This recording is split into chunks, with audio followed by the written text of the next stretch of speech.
Love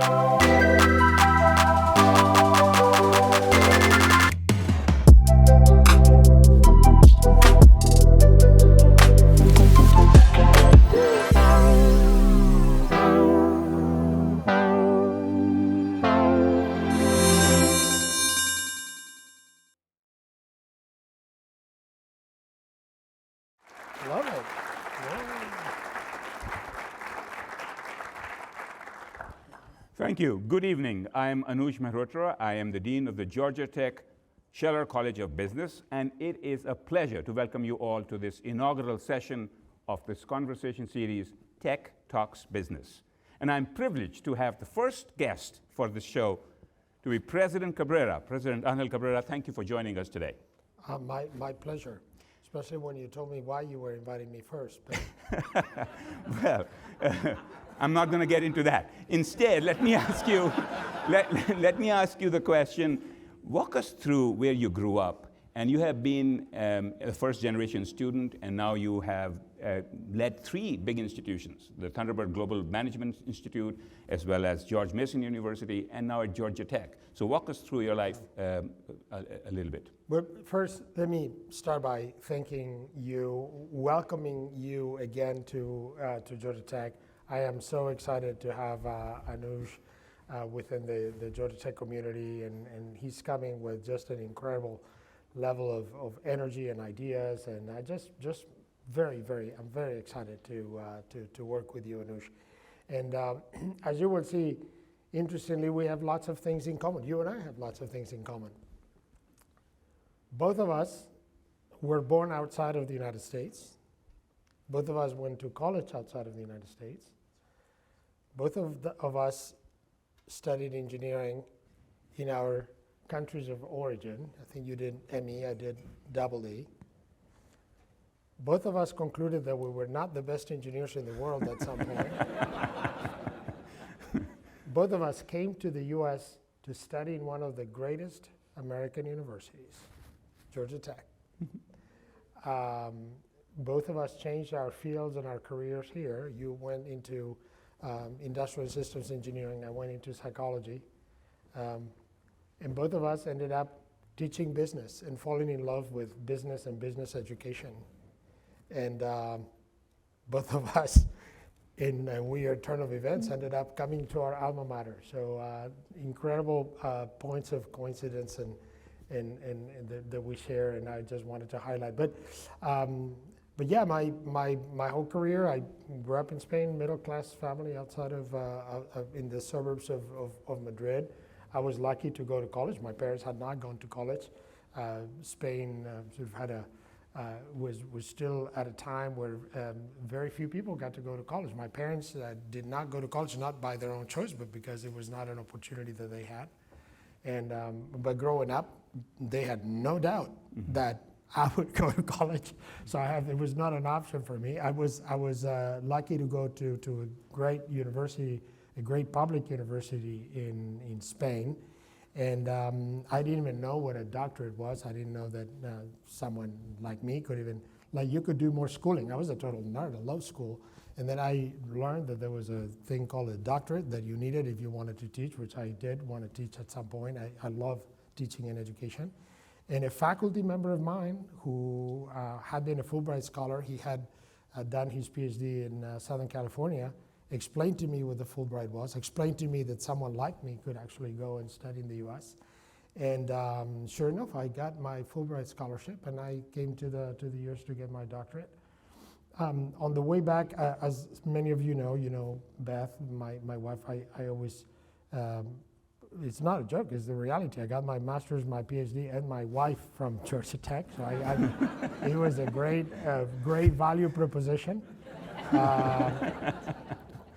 She had never planned to move to live outside of the US, but she married a Spaniard, and the next thing she knew is we moved to Spain.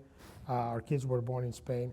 And that's when I got into business education, and I love it. I love the fact that I could apply my background, my quantitative background. I guess once an engineer, as much as you try to switch, you always have that mindset, which I'm very grateful for. but my psychology, and that in the business context, I could use psychology to have a much, much bigger impact. If you somehow can influence how organizations manage their culture, their practices to create thriving environments. So that's how I got into business, and through all sorts of coincidences, very early on in my career, I ended up going into what my colleagues call the dark side. I became an administrator, became a dean of a business school in Spain, IE Business School, and things went well, and one thing led to another. I was offered to run a business school in the U.S. We thought it would be good for the kids to experience their other country, so that brought us to Thunderbird, which is at the time was an independent school. It's now part of Arizona State University, and I learned a ton there, and that led to my first sort of university presidency at George Mason in Virginia, and we were very happy there. You've lived in the DMV area, as we call it, the Virginia, Maryland, D.C. area. It's a great, great place to live. I was a happy camper, and I was not planning to go anywhere until alma mater called, and when the alma mater calls, you answer the call, and I'm just privileged to be back to where it all started. So. Well, great. So I think you mentioned a lot of commonalities, but for the record, only one of us is president. But let me say, but since you are president, I'm going to ask you this question. And this president has been taking me for his walks all around, and in 30 years, I have seen Georgia Tech campus very different. So tell us a little bit about the intentionality behind what this campus is now and what it was 30 years ago when we were here. I mean, when I knew something was happening, when I would encounter students at Georgia Tech, and I was not before I came back as president, and I would ask students, what do you love about Georgia Tech? Why did you go to Georgia Tech? And they said, they listed a whole number of things, but they said, I love it's a beautiful campus. And I was like, what? Georgia Tech, beautiful campus? Wait a second. I went to Georgia Tech in the 90s. I would not describe it as a beautiful campus. There was surface parking everywhere. It was not the green, absolutely glorious place that we now get to work at. So I finally came, I joined the advisory board. It was bait and switch. Wayne Clough invited me to the advisory board. By the time I showed up, he says, I'm out of here. So I was here during Bud Peterson's time, and I got to see what was going on at Georgia Tech, and I was blown away. And as someone who was leading another university somewhere else, I just could not believe what was happening here. Some of what happened was in fact led not only by leaders of the university, first Wayne Clough, who had the original vision, and then Bud Peterson, but by alumni and volunteers, especially those serving on the Georgia Tech Foundation. Some of them I see in the room today. So Wayne Clough had this thought during the Olympics that maybe Georgia Tech could start gaining or controlling some of the land on this side of the connector, and do something good with it. At the time, this was an absolutely absurd and crazy idea. Those of you who have been around the block for a while, you may remember what Midtown looked like at the time. Those of us who were grad students here, we never spent any time in Midtown. We avoided it. It was not the most attractive part of town. Well, between Wayne Clough and the Georgia Tech Foundation, they thought they would buy the property where now you have the Georgia Tech Hotel and the Global Learning Center and the bookstore and Scheller. They bought this land. It was not very expensive. But it all came to a vote. It got crazy. First of all, they bought land that no one wanted. Then they said they were going to build a business school on this side of the connector. They might as well have said they were sending the business school to Siberia or something. They said, no, it gets better. We're going to build a hotel in Midtown. Who the heck is going to want to stay in Midtown at a hotel? No, it gets better. We're going to build the bookstore. No one ever sets foot in Midtown. Who's going to buy things there? No, it gets better. We're going to move all sorts of services. It all came to a vote 2 weeks after 9/11. the entire economy had paused. No one was making any decisions. And the executive committee of the Georgia Tech Foundation, for reasons that are still hard to comprehend, they voted yes, they were going to do this. They bought the land and construction started.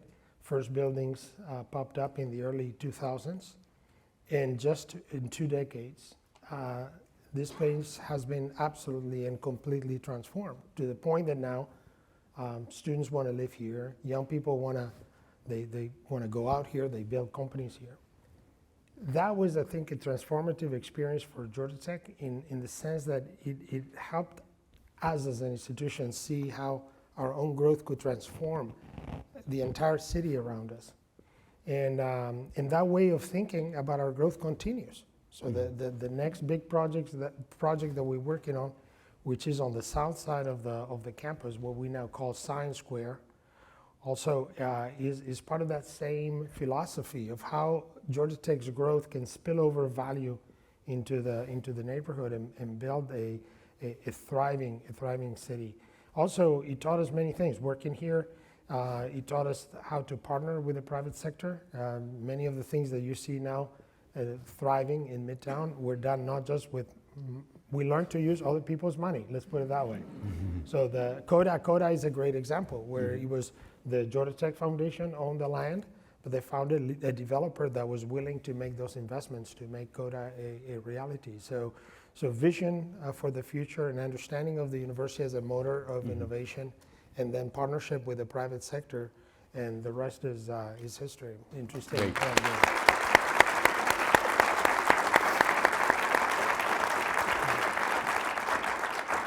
So I'm going to change subjects on you a little bit and Please ask you a do. different question.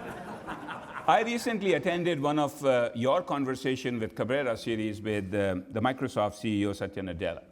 And there you asked him a question about how, you mentioned when internet came about in 1993 that Al Gore invented. And then now with ChatGPT in 2023, that there was an existential moment when you thought, oh gosh, things are about to change. I want from your lens and perhaps your conversations with other presidents around the country and the world for that matter, can you paint a picture for us? What will be the future with AI? What would it look like? So I don't know what the future would look like, but I know that that future is going to be invented in places like Georgia Tech. And not only because in many ways many of our faculty members have contributed to creating all the technology that underlies all these the systems, but also because Georgia Tech is full of faculty leaders who are championing, who are experimenting with the technology already, and also because I have seen students in action and how they're using the technology. I am fully aware of all the issues and concerns that we face in all the problems that the technology can cause, but I remain hugely optimistic about the possibilities of this technology. I have my own accounts on Microsoft and my own accounts on ChatGPT. I keep experimenting with the tools, and every day I learn something new that these tools can do that is absolutely unbelievable. I think these tools are going to make the dream of a personalized education is going to become a reality. In many ways, it already is. I've seen students interact with GPT with a level of sophistication that is absolutely unbelievable, and that really is already providing that level of personalized instruction that we could only have dreamed of. It's incredible applications, very immediate applications for advising. I mean, you can already ask GPT, just the generic version, or go to Bing or go to some of the Microsoft tools and ask it to provide you advice on how to structure your curriculum at Georgia Tech, and it will give you a pretty decent answer. And now all those platforms are providing spaces where organizations like Georgia Tech can upload their own data and have the system not just be intelligent in general, but be very, very knowledgeable about what happens at an institution like ours. So all those ideas of personalized instruction, personalized education are now a reality. And I am absolutely incredibly jazzed about what's possible. I know it also causes fear. I mean, I talk to many of my colleagues of issues around cheating and all that. I mean, those are real concerns and how we're going. But I think the biggest area of concern is forcing many of our faculty members to rethink how they teach, how they assign homework or projects or even exams. So it's not going to be easy. That transition is not going to be easy. But I think the outcome is going to be incredibly it's super exciting for a place like ours. So this is a much better answer because last week or maybe 10 days ago, I was having breakfast with Tommy Holder, and he asked me the same question about what will it look like 30 years from now, and my answer was that the three of us will still sit together, maybe bring pack cards and play poker while our little robots are doing the side business, and we'll be talking about how good they are looking and not looking. And then he asked me an interesting follow-up question that I'm going to ask you now and see if you can handle that one. And he said, with all this, when you're starting to talk about how your robots will look, etc., are you thinking that there will be the haves and have-nots will have a widening gap? And how can universities and higher education play a role in reducing that potential widening of gap? So I'm obsessed with that question, and I do believe that there's, to me, the biggest fear I have is that widening of gaps between the haves and have-nots, especially into the ones who have high quality education and the ones who don't. If you think about what a GPT does and all these models do, they take all the content that we've ever produced, or virtually all the content, because most of it is on the internet, everything we've ever written, everything we've ever spoken, every song we've ever sung, every music we've ever composed, every picture we've ever painted, we as in hundreds of millions of human beings through our history, and have extracted all the patterns and made all that very predictable, right? So things that until now we considered as creative, what we realize is they're not that creative. ChatGPT can produce things that look creative just by pulling from what has been written till now. So it's going to create a huge premium on creativity. And now creativity is going to, you're going to have to basically earn your keep if you want to add value, because everything that has already been written or said is already available for free, almost. So education is going to have to help us figure out how a new young professional is going to add value on top of that. If you somehow don't get there, then we're going to be in trouble. Yeah, this is very interesting. So a lot of people, a lot of students that I talked to wanted me to ask you a lot about leadership, since you have been at the helm of so many institutions. So I'm going to ask you some questions on leadership, but I also know that there may be some people in the audience who might want to ask questions, and if you do want to ask questions, I have so many that you don't have to, but in case you do want to, you may want to line up at the mic, and if I see you at a good time, and I'll call on you to be able to ask a question. But let me ask you, I've seen your energy on campus. You have been at the helm, you have gone through COVID times, and you're still being president and during those difficult times, etc. What keeps you going? Why are you not complacent at some point when everything is going well, tech is doing so well? How do you sustain the energy as a leader? Well, when I'm running low of energy, I just call you and get God help you. No, I think everybody who's in a position of leadership goes through that, right? I mean, where do you get your source of inspiration? Where do you get your energy to keep going? I know many people in this room go through that. And ultimately, I think what keeps you going is a sense of mission and commitment to mission. And do you believe in what you're doing? Does it excite you? Can you get up in the morning?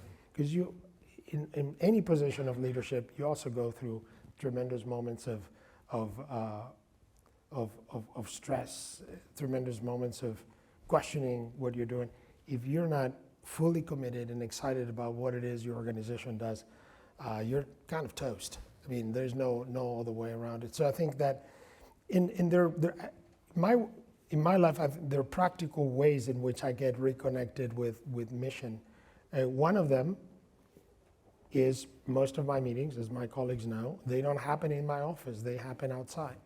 And that's an intentional practice that over the years I've developed, and it works for me. It's not just because I love our campus, it is a beautiful campus, and because I would much rather be walking.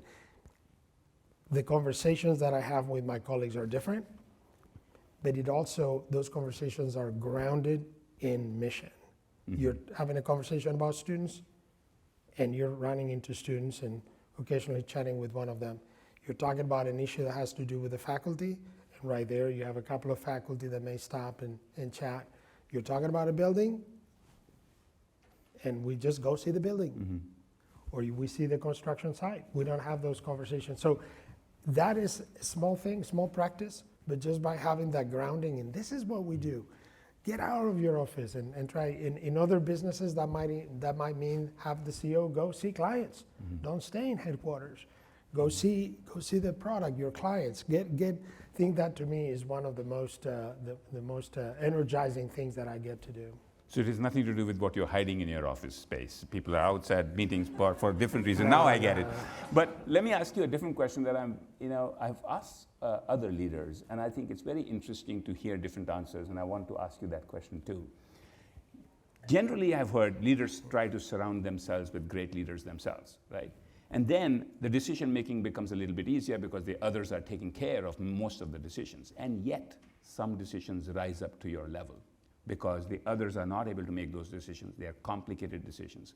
How do you approach a complex question and then be in a position to decide quickly after so many of your team leaders are not able to solve that problem? I think sometimes we have this idealized vision of leaders in these sort of heroic moments where there's like impossible decisions that you have to make. And occasionally those things do happen. Occasionally you do confront a decision, a go, no go, go left, go right, which nobody else can make but you. But I would say that, 95%, 99% of the decisions that we make, I don't have to make, because I try to constantly build a team of extraordinary people who know a lot more than I do about their particular topic. I think my role is more of maybe almost like a preacher, of remind everybody what the mission is, remind everybody what our values are, empowering people, engage in constructive conversations, and hope that most of the decisions don't end up like the ones you say, but eventually they do, and eventually they are in any leadership position. There will be tough decisions that only you can make, and just hope that at that time you're in a position to make the right call. I try to be grounded. I ground myself in mission and values, because when it comes to those difficult decisions, that's the only framework that you have. You mentioned mission a lot. Let me ask you this question before I go to the question there. You talk about a mission a lot. Tell me a little bit about what your thoughts are. There are universities, higher education, it is changing so much. What are universities getting right on their mission, and what are universities not getting right for their mission? So I guess that's what we do for a living, is to question what we do and try to do better, right? So I'll tell you a few of the things that we're working on that I think maybe universities have been rightfully criticized. One of the things we're trying to be better at Georgia Tech, which is a very timely issue, a very complex issue, one that has cost the job to leaders of some of our top institutions, is how do we deliver on two aspects of our mission that are crucial. How do we create environments that are really diverse, of people who, diverse not just in gender, orientation, or ethnicity, but also in ideas. How do you bring a population where everybody feels welcome, and at the same time you create an environment of freedom of expression, where everybody can express their views? Because if you think about it, universities need both to work, right? And right now it looks like the divisiveness in our political environment forces us, no, you either have to believe in the power of diversity or you have to believe in the power of freedom of expression. I would contend that you need both. In fact, our values call out both, because we need both. Suppose you have an environment that is incredibly diverse. We have people from every background, every point of view, but there's no freedom of expression. People are fearful of expressing their views for fear of being, I don't know, canceled or ostracized or whatever. Then all that diversity is useless in terms of helping us learn and grow. The opposite is also true. If you have a place where everybody's free to say what they believe, but everybody agrees to begin with, universities have to be places where we come together to have conversations, to question our beliefs, to learn from the other. The other could be a faculty member, the other could be another student, could be anybody else. So I think having that kind of commitment to those core values of not just building diversity, but creating environments where we welcome that diversity, where we even people who we disagree with, no, we want to hear from you. Come on, let's have a conversation. I think that's something that we need to keep reminding ourselves. There are other practical issues that I think we have an opportunity to get right, and I love that Georgia Tech is ahead in that. We even just had a faculty discussion an hour ago, very interesting, about our plan to establish a new College of Lifetime Learning. We want to make sure that Georgia Tech is not just serving traditional students, that we're not just a place where you go when you're 18 or you go maybe a few years later to get your graduate degree, but that we are a place where you can go for your learning throughout your life, where you're changing careers, or all of a sudden there's new technology hitting your field like AI, and you need to study it. We want Georgia Tech to be that place that you go to, that is not just one point of entry and one point of exit. And I guess as we said, Georgia Tech, you get in and you get out. We use those terms. But it's a place that you keep coming back to. And that means that we need to be super smart, super flexible, that we need to leverage technology to offer that kind of learning. So that's also a change that is long due for higher education. And I love the Georgia Tech, because here's most universities that are of the stature of Georgia Tech. We're one of the top research universities in the nation. We're the #1 research university in research expenditures without a medical school. We're the top, and yet we don't give up our mission of having impact in people no matter where their state of. That's really unusual of a university that allows itself, that embraces that mission, and I think we're in a great place to keep leading that change. Great. Let's take a question from the audience. Please state your name and get a short question in there. So my name is Nolan. I'm a second-year undergrad in Scheller. So I know you're from Spain. So I wanted to ask a question. How has being in a different country and having also spent significant time in the U.S. how has that helped your the vision you have for Georgia Tech? How you go about your decision making? How do you think that experience has helped your overall perspective as a leader?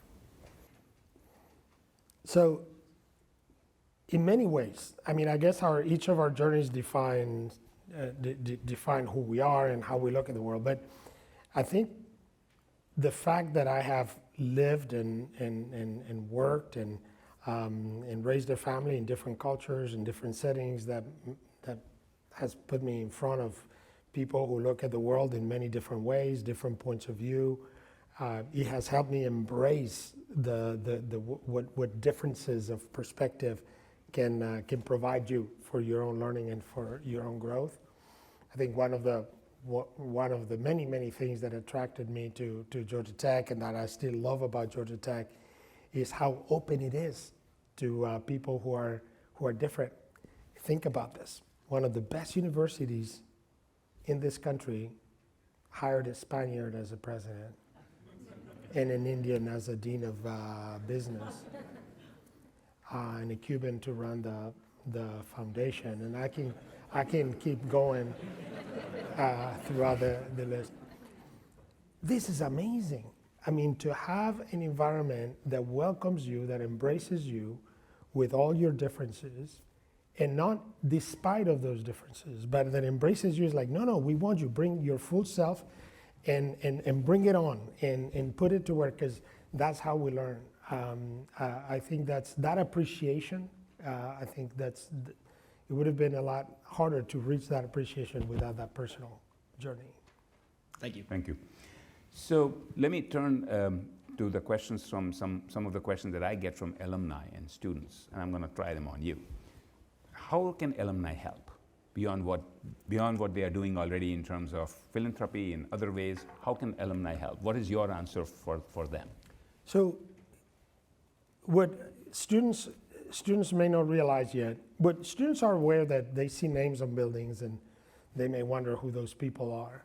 But what I can tell students is nothing that has happened at Georgia Tech, nothing major that has happened at Georgia Tech, none of the big ideas that we're working on would be possible without the full engagement of our unbelievable alumni. And I mean it.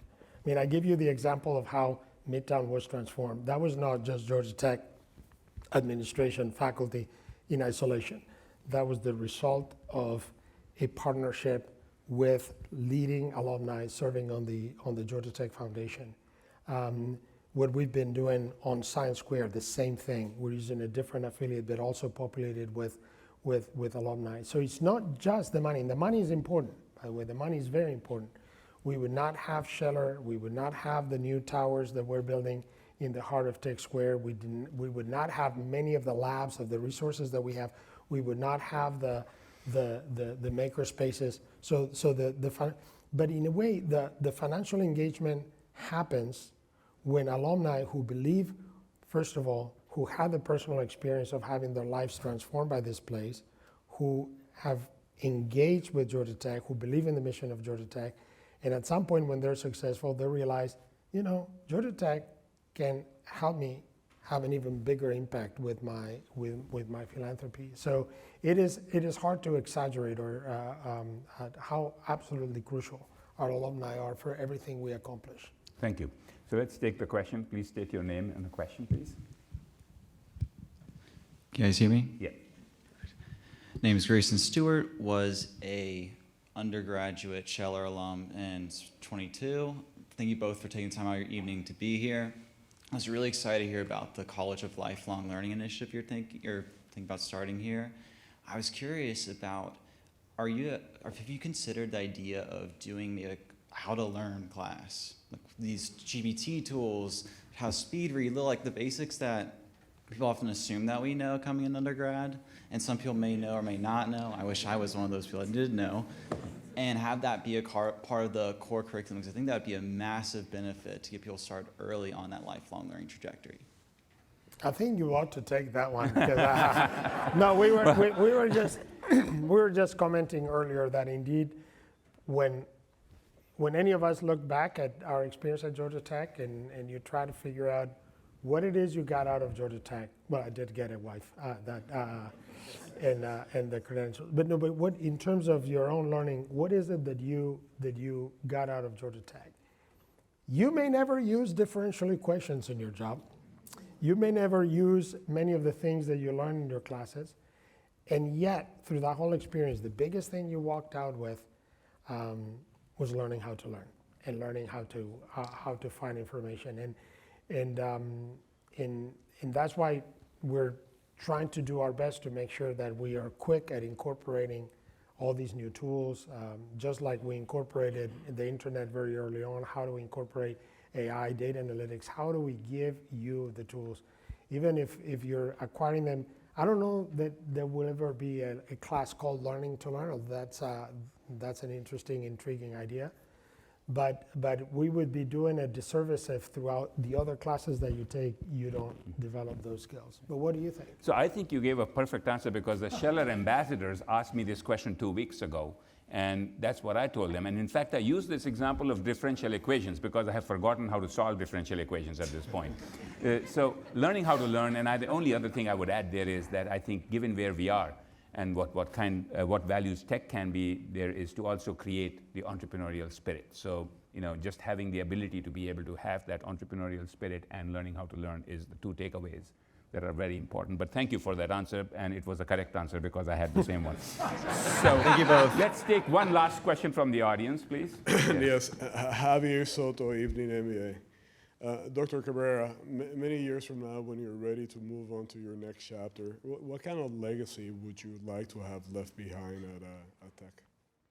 So Interesting question. I look at these jobs more in terms of a relay race. I'm lucky to succeed two presidents of Georgia Tech that I admire a great deal, that I consider very good friends of mine. I respect them tremendously, and I saw how one of them handed the baton to the next. I mentioned how Wayne, for example, had the big vision of what Midtown could be. But by the time he left to go to the Smithsonian, most of that vision remained unfulfilled. And it was during Bud Peterson that a lot of that became a reality. And I am just, the way I look at I look at my own role is when I got the baton, first of all, try my best not to drop it. I'm running as fast as I possibly can, and I hope that when it's time to move on, I will pass it on and have someone keep going and make us all proud. So I think of it in those terms more than in legacy terms, really. One quick question. Did I avoid it? Okay. Did I avoid the question? Atletico or Real? Real Madrid. No, and that needs to be made very clear. I mean, the data. I'm serious. Don't let anybody fool you. I mean, the data indicates Real Madrid has won Champions League more than anybody else in the history of the sport. Come on. Well, thank you very much, President Cabrera. I'm going to ask you one last question for this session. What do you do for fun? I know you mentioned you are running as fast. I can also say, other than your bicycle riding at 1,000 miles an hour next to a walking dean to scare him, what else do you do for fun? Did I do that? I'll tell you. So this is the sort of the job that I have is incredibly demanding, but incredibly interesting. So incredibly demanding. It kind of absorbs your life. This is not like, oh, time is up, I'm going home and that's it. So the job is everywhere. And this idea, how do you balance? There's no balance. I mean, my hobby is Georgia Tech, my job is Georgia Tech, my dreams are. But the great thing is I spend a lot of time with a lot of interesting people, like alumni who do incredible things. So I'm now begun to enjoy, actually, if you chase our alumni around to remind them where they went to school and that they might want to share some of their wealth with you. You chase them into very interesting places. So I'm getting to do a lot of fun things with them. But no, seriously, in my day-to-day, I try to integrate fun things into my day. So I ride my bicycle, because it gets you a lot faster in Midtown and campus than anything. But also it gives me the moment of zen. I go through Piedmont Park, it's great. I've started swimming. And I swim with a couple of faculty members every morning. I'm still very slow, but I'm swimming. But I'm swimming because I agreed with an alum who convinced me somehow to do this relay race in Lake Tahoe in July. So Wow. so just by chasing your alumni, you end up doing all sorts of very interesting things. Well, thank you very much, President Cabrera. Give it up for him. Thank you. I also want to thank all of you who joined us today, and certainly want to invite you to the next session. And our next session of Tech Talks Business is on March 4th at 4 p.m. And our guest will be Laurel Hurd, President and CEO of Interface Incorporation.